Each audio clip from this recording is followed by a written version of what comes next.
16 मार्च 26 today's date. आज biology का paper है। पढ़ाई हुई थी पर मैंने की नहीं, जानबूझ के नहीं की। बायोलॉजी मेरे समझ में आती है और मैं इसे पढ़ सकती हूँ। बाकी ये फिजिक्स और केमिस्ट्री की तरह नहीं था, मैं इसे चाहूँ तो पढ़ सकती हूँ, लेकिन मैंने इस बार जानबूझ के नहीं पढ़ा। मेरा ध्यान था मैंने वो ये क्लीन कर दिया, वरना मैंने इस पर लिखा था कि आफ्टर क्या है बैकअप प्लान। बाकी एक्चुअल जो प्लान है मेरा स्काई किंग का, मेरा ध्यान उसके ऊपर था। मैंने पढ़ाई की नहीं, जानबूझ के नहीं की इस बार। परवाह नहीं, क्योंकि इसमें मैं डेफिनेटली पास हो जाऊँगी। बायो का पेपर है तो मैंने और ज़्यादा टाइम वेस्ट करने की कोशिश इसमें नहीं की। अभी मैंने ये बताने के लिए अपना एक कैमरा ऑन किया है कि टुडे यानी कि 16 मार्च मेरा लास्ट पेपर है बोर्ड का, and I become free like a bird. मुझे आज मेरी आज़ादी मिल जाएंगी, पर डर इस बात का है कि कहीं मैं उड़ना ही ना भूल जाऊँ। हमेशा मेरे जहन में ये थॉट आते रहते हैं। यहाँ पे भी कुछ लिखा है, फ़ोन फ्रंट कैमरा ऑन है, मैं भी आपको नहीं दिख रहा होगा तो आई एक्सप्लेन कि यहाँ पे क्या लिखा है। ये तो परमानेंट मैंने कुछ भी लिखा है, डोंट थिंक अबाउट दैट। यहाँ पे लिखा है, now I am finally free like a bird, so then become a king of sky, do it anyway, I am king, stable kingdom, then attack enemies.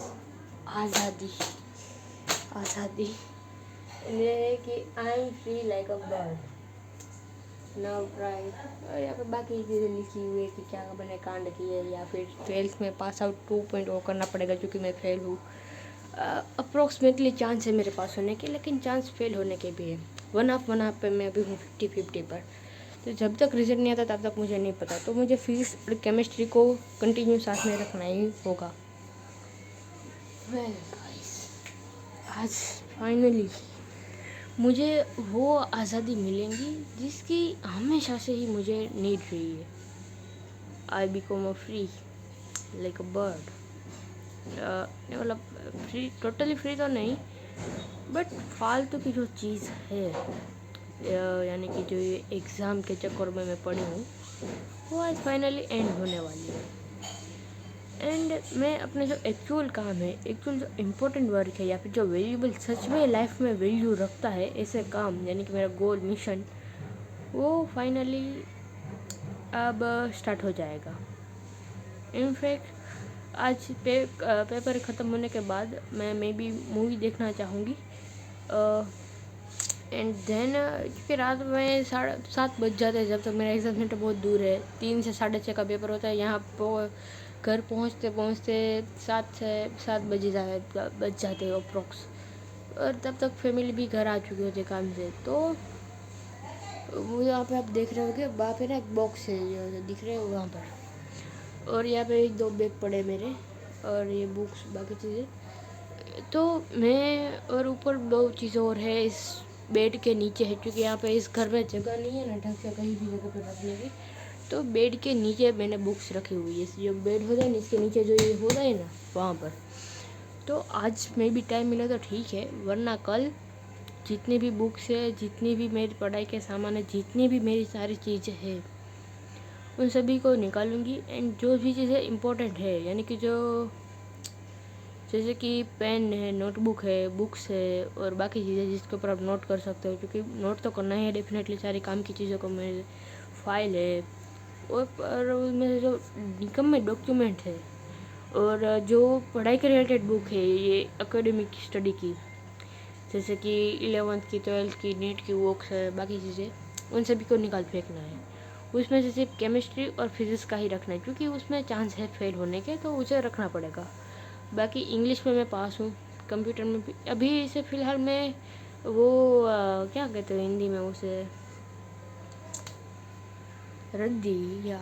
रद्दी वाले को नहीं बेच सकती, क्योंकि मैंने अपने लैब के खुद लगा दिए है एग्ज़ाम के, तो उसमें चांस है फेल होने के, तो मैं अभी उसे नहीं दे सकती, क्योंकि बाद में नीड हुई पड़ेगी। मैं भी जब तक रिज़ल्ट नहीं आ सकता तब तक मैं पर 11th की जो बुक्स मैंने स्टोर करके रखी थी उन सबको मैं चैनल लूँगी डेफिनेटली, क्योंकि इस घर में जगह है नहीं, तो बाकी फालतू चीज़ें निकाल लूँगी, इन सारे काम कीजिए।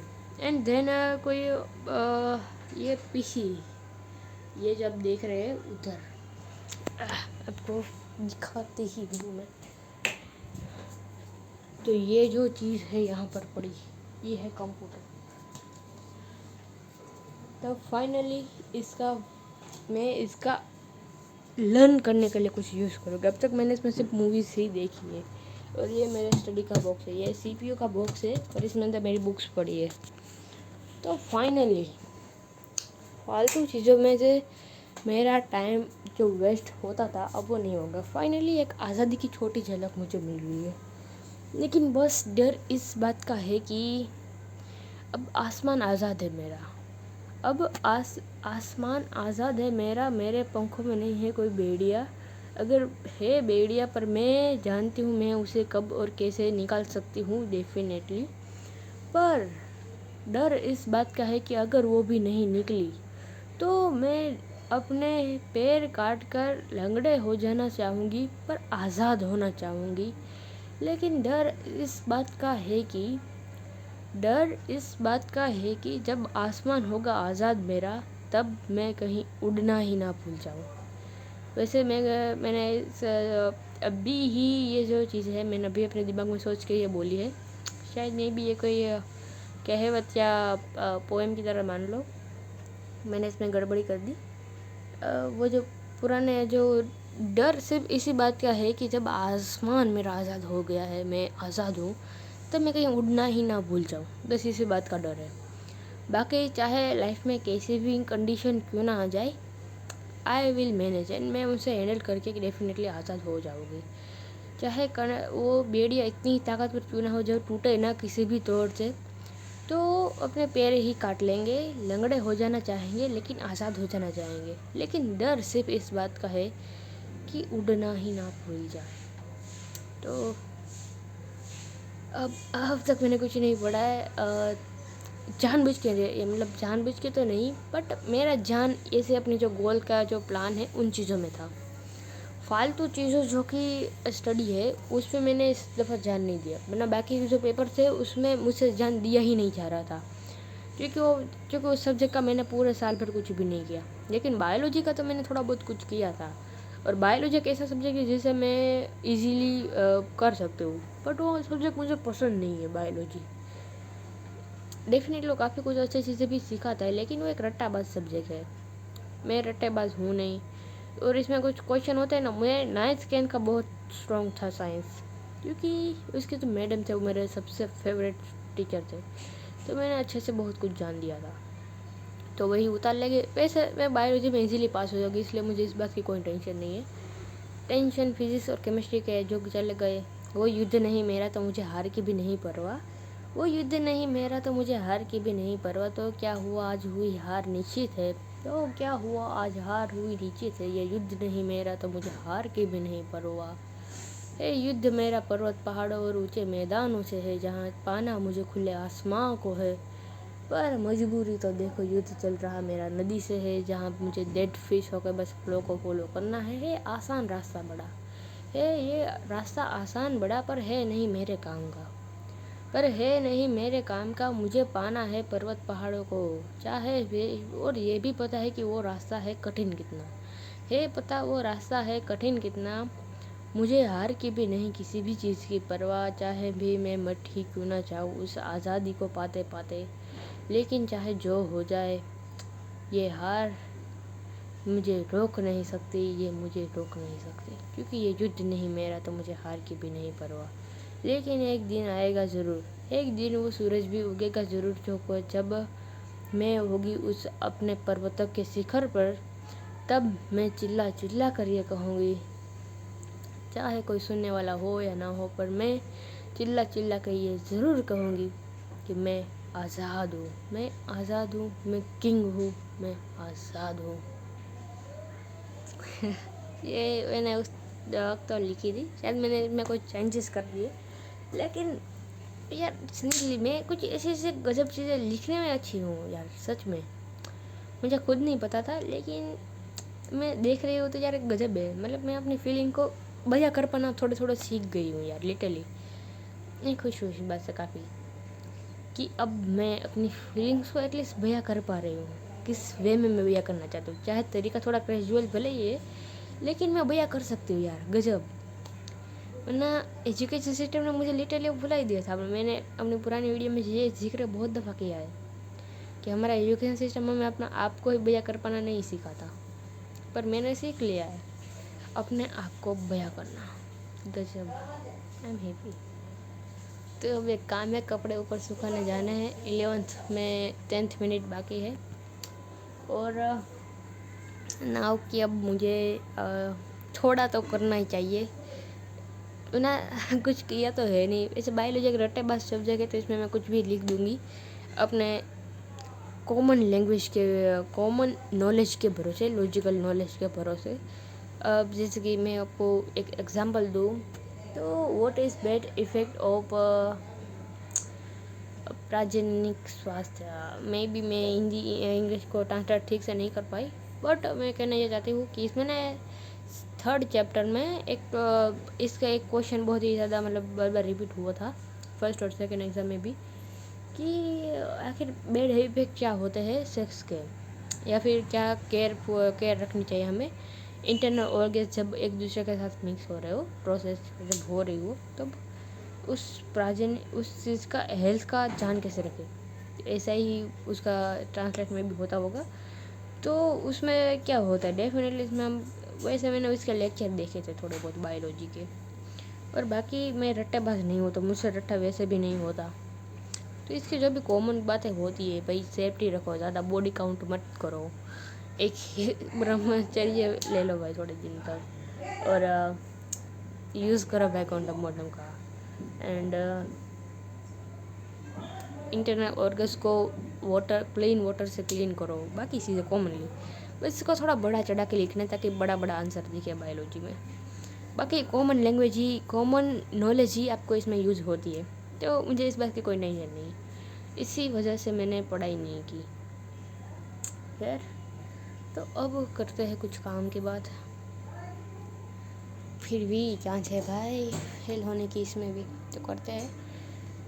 एंड आज फाइनली आज़ादी मिलेगी 6:30 बजे। वैसे मेरा पेपर 5 बजे ही कंप्लीट हो जाता है, 3 बजे स्टार्ट होता है और 5 बजे मेरा पेपर कंप्लीट हो जाता है, या फिर यूँ कहो तो 4:30 बजे ही, क्योंकि आता तो कुछ है नहीं, जितना आता होता है इतना लिख देते हैं, और जितना उसमें जुगाड़ किया जा सकता है वो मुझे 4:30 बजे तक मेरा पेपर इजीली कंप्लीट हो जाता है। बाकी टाइम में बस बैठी होती हूँ, अपने जो पेपर होता है उस पर पीछे अपने रफ वर्क मेरा चल रहा होता है, एंड आपको दिखाए मैं उस टाइम पर भी अपने प्लानिंग बनाती हूँ। नेवर गिव वाला एटीट्यूड है मेरा, जैसे कि वॉल्ट डिज्नी का था ना, इसी तरीके से ये नारुतो से आया मुझे, लिटरली नारुतो। आप, मैं एक सजेशन बस देना चाहूँगी कि आप भी लाइफ में एक दफ़ा नारुतो देख ही लेना। अगर कोई देख रहा है यहाँ तक सुन रहा है तो प्लीज़ नारुतो एनिमी पूरी तरीके से देख लेना। जज मत करना किसी भी चीज़ को उसमें, ना ही विलन को ना ही किसी और को, क्योंकि पछताओगे, वरना विलन को जज करोगे तो पछताओगे बहुत। उसमें से सबसे हेट पाने वाला कैरेक्टर मे बी सकुरा है, क्योंकि उसने नारुतो को सारी चीज़ें हुई थी इस वजह से। बाकी सच कहे तो उसमें एक भी विलन ऐसा नहीं है। हाँ शायद मे बी वो काकाजू और उसका जो पार्टनर था ना हिडन, उन दोनों को मे बी हेट मिलनी चाहिए, हेट तो नहीं मिलनी चाहिए, बट वो दोनों कैरेक्टर निकम्मे ठहरे। बाकी हर किसी ना किसी कैरेक्टर की कोई ना कोई सैड स्टोरी है, या फिर रियल स्टोरी है, हालातों ने मजबूर किया उसे विलन बनने के ऊपर, इसी तरीके से दिखाया गया है भाई उसमें। तो अब छोड़ते हैं ये चीज़ें एंड आई बी कुकिंग, थोड़ा बहुत कर लेते हैं, और आज फाइनली आज़ादी मिलेंगी। बस डर इस बात का कि कहीं उड़ना ही ना भूल जाऊँ। मैं बहुत एक्साइटेड हूँ अपनी आज़ादी के लिए। I am happy, yes I am happy. पर कुछ भी हो जाए, नेवर गिव अप ब्रो। मेरे प्लान कम्प्लीटली चेंज होते जा रहे हैं डेफिनेटली।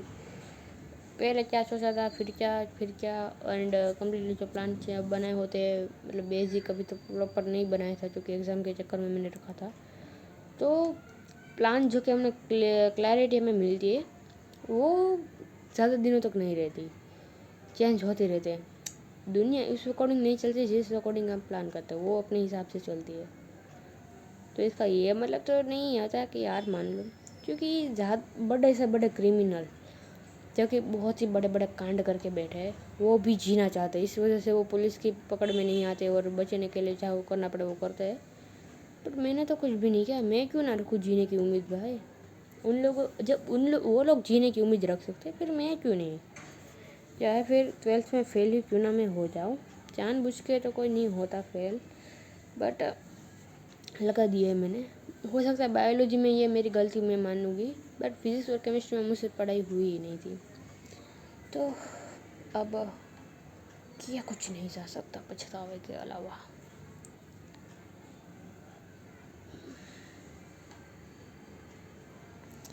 सोलह मिनट की ऑलमोस्ट वीडियो हो चुकी है, 16 मिनट के ऊपर।